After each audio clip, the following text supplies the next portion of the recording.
on the spot ako dito Pero okay yan. Kasi matagal ko na itong gustong i-content. Thank you sa question na ito.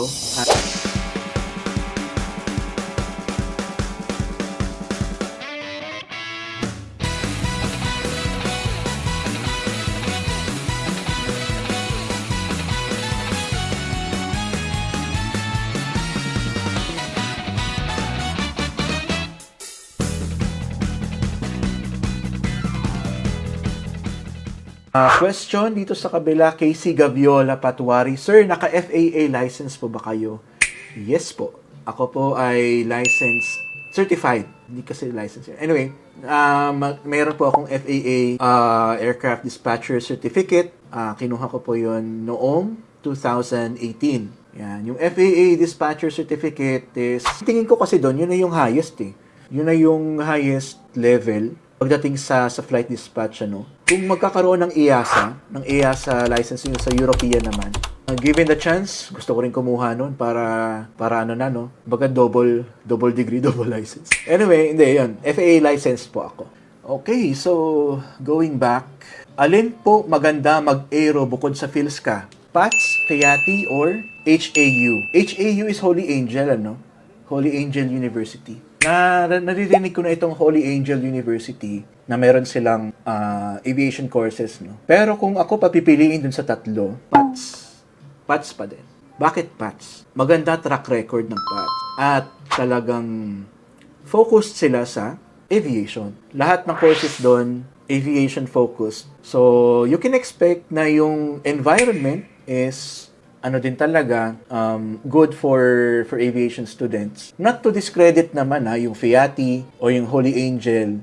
They're good colleges also na nag-o-offer ng ganitong course. But for me, gusto ko kasing highly consider yung track record niya, yung history niya, saka kung gaano kadaming pumapasa na board passers sa engineering. So PATS laging laging nasa top list yan. So for me, PATS. Meron pa ditong question. Pagpapalanding lang po ba ng eroplano yung pinakamahirap, idol? Lahat naman. All phases of flight, mahirap. Dahil sa cruise, may kanya-kanyang difficulties bawat phase ng flight. Siyempre, ang pinaka-critical dyan is yung take-off. Take-off kasi, napakalapit mo pa lang sa ground. Wala ka pang masyadong altitude or height na pwede mong gamitin to glide or to look for other choices, other options to land on. Kaya most critical ang take-off. So sa landing naman, syempre another set of challenges din naman 'yan. Ang akin naman sa landing kasi, galing kang mataas tapos gliding ka ay on approach ka, descending. Di naman yan, most usually naman nasa malayo ka pa lang, naka-ready ka na for landing. So you always have time to correct. Pwede ka mag-go around if ever. Compared sa take-off pa lang, pag nagkaroon ng aberya after take-off, napakahirap ng sitwasyon na yun. Alright? So, pinakamahirap for me, take-off. Okay. Bilog kasi ang mundo, hindi straight ang route. Isa rin yun, Sa maps, kung makikita nyo, yung route ng dalawang airports ay pa-curve, Bakit hindi na lang pa-straight line? For sure, may mga nakita na kayong TikTok doon explaining about that, na bakit nga naman hindi straight line, bakit pa-curve na gano'n. Dahil yun sa shape ng mundo natin, na naggulobo tayo, at kung i-consider yung projection na yun, ay dapat naka-curve lang talaga. Hindi flat ang mundo para maging straight yung ruta. Okay, and maraming salamat po sa mga panonood. Ayun. So, good evening. Yindil Navarra. Good evening. Airline versus Gen Av po. Okay.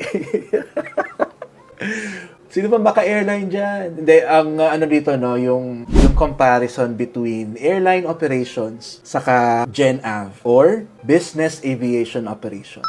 So, sa mundo kasi ng flight dispatch, after mo nang makuha yung license mo, Baka isipin mo lang kasi, sa airline lang ako pwede magtrabaho. Hindi po. Meron diyang, yung sa airline is yung airline operations, no? At yung sa business aviation naman, yun yung Gen Av operations. So magkaibang operations yan at magkaibang challenges yan. May mga kanya-kanya yung pros and cons. Thankful po ako. I'm very grateful na nararanasan ko yung both worlds, no? Yung sa Philippine Airlines, siyempre yun yung airline operations, no? Na naging bihasa tayo. Bihasa. Baga na ano tayo, na nabugbog tayo diyan. Bugbog eh, no? Nabugbog tayo diyan as flight dispatch assistant sa mga changes, sa mga diversions, sa mga disruptions. Yan, no? So, bakbakan talaga diyan. Nakakatuwang experience 'yun. Tapos, lumipat tayo ng ibang airline ulit sa outside Philippines, sa Lao Airlines. Ganon din, naranasan natin doon yung pagse-set up ng flight operations. Sama ako sa pagse-set up ng flight operations doon. Tapos, ngayon, dito naman sa Saudi, ang operations namin dito, hati. Although we are considered as private operations, private flights, pero meron din kasi kaming scheduled flights, saka yung ad hoc flights or yung tinatawag na on-demand. Pwede sabihin na on-demand flights. So, ang mga kagandahan, no, sige, isa-isahin natin. Yung sa pros muna tayo. On the spot ako dito, Pero okay yan. Kasi matagal ko na itong gustong i-content. At, thank you sa question na ito. At ma-discuss natin. Okay, airline operations, pros. Lagi may flights. Hindi kayo maubusan ng flights dyan. Yung operations nyo ang malaki. Kaya naman, kung flight dispatcher ka, flight planning ka lang. No? Mayroong ibang department, mayroong ibang unit na in charge sa crewing, sa crew rostering, mayroong in charge sa operations control, sabihin yung coordination, gano'n, no? Meron ka dyang meteorologist. Kapag mga coordination na with different units, pwede mo siyang ipasa sa operations controller. Sila ang bahala doon. Sila yung magsha-shuffle ng mga eroplano. Okay, na delay ito, dito yan. Ilipat natin yung flight na yan dito.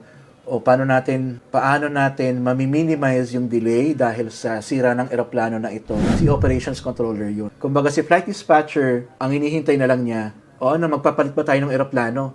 Kung magpapalit tayo ng eroplano, sabihin nyo na. Kasi magpapalit pa ako ng flight plan. Ngayon, i-refile ko pa ulit yan. Magre-recalculate na naman ako ng mga figures ko. So, yun, no? Tapos, syempre, hiwalay din yung sa scheduling naman. Yung crew scheduling ng piloto, ng cabin crew. Magkahiwalay din yun. So, sa airline environment, yung tatlong yun, flight dispatcher, si operations controller, si crew scheduler, nasa iisang office yan na ang tawag ay Flight Operations Center or pwede ring Network Operations Center or sa case ng Philippine Airlines is Integrated Operations Control Center. Ayan. Yun yung doon, pros doon. Okay. Ang napapansin ko namang cons sa airline is dahil scheduled flights nga kayo, no? Puro database route lang. Kumbaga, paulit-ulit yung ruta, mayroong mga konting deviations, ganyan. Pero, pag sinabi mong, sa oras na to, punta ako ng Manila Narita. So, mamimili lang sa company routes, either via Taiwan or via Okinawa, ang daan papuntang Tokyo. So, pwede ring via isang diretsong ganun, no? So, yun. So, mamimili lang talaga sa company routes kapag sa airline operation. So, yung yung experience mo doon is yung talagang multitasking pro max ka sa pag-monitor ng flights at syempre sa pagpa-flight planning. So, yun yung sa airline operations. Yun yung, para sa akin, cons yun. Kasi, yun, pare-parehong ruta lang yung nakikita mo. Siyempre, hindi mo may experience makapagplano, makapag-flight plan ng ibang destinations kung hindi naman yun ino-offer ng airline. For example, gusto kong mag-flight plan papuntang Kazakhstan, kunwari. Kazakhstan, sa kung puntahan yung Kazakhstan, ang ganda daw doon. Paano mo ma-flight plan yung Kazakhstan kung yung airline mo hindi naman ino-offer yung destination na yun. Unless meron lang like super special flight na papunta sa Kazakhstan. Doon ka pa lang makaka-experience. Pero as a line flight dispatcher, ang charge doon usually is yung mga duty managers na. Hindi na yung mga line dispatchers. So yun, no? So yun yung isang con. Yung routes that you will encounter is repetitive, no? Okay. So, punta naman tayo sa Gen Av operations, so sa business aviation operations. Maliit lang mostly ang operations niyan. Dahil, syempre maliit lang kasi kukunti lang din naman yung flights. Dahil ano yan, ad hoc, on-demand operations yan. Usually mga VIPs ang mga laman nito, gamit ng mga private jets nila or private aircrafts. So, ang pros naman doon sa business aviation is you get to flight plan anywhere in the world. Lahat naman ng kung saan trip ng VIP nyo pumunta, okay, makakapag-flight plan ka doon. Ako, I'm very grateful naman na i-flight plan ko na lahat 6 continents, no. Ang kulang ko na lang Antarctica. Yan, may experience na tayo sa South America, sa America, sa Europe, Africa, and Asia for sure. So may experience na tayo diyan. Dahil yan sa business aviation operations, no. So for me exciting 'yon kasi you get to know places.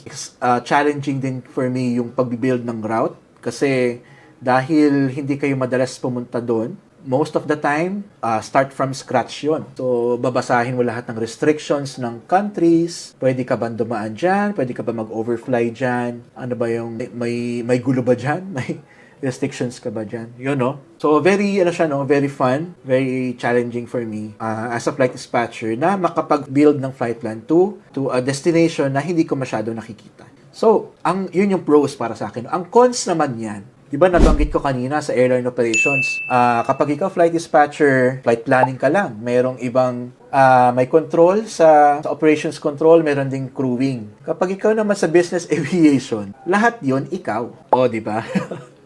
Yung trabaho ng tatlong department, ikaw lang mag-isa. Or, syempre, kapag may kasama ka sa shift, no, hahatiin nyo yung workload. Pero, dapat alam mo yung paano mag-crew rostering, alam mo kung paano mag-coordinate sa mga other departments, other units. Tapos, magpa-flight plan ka pa. Tapos, magpa-flight monitoring ka pa.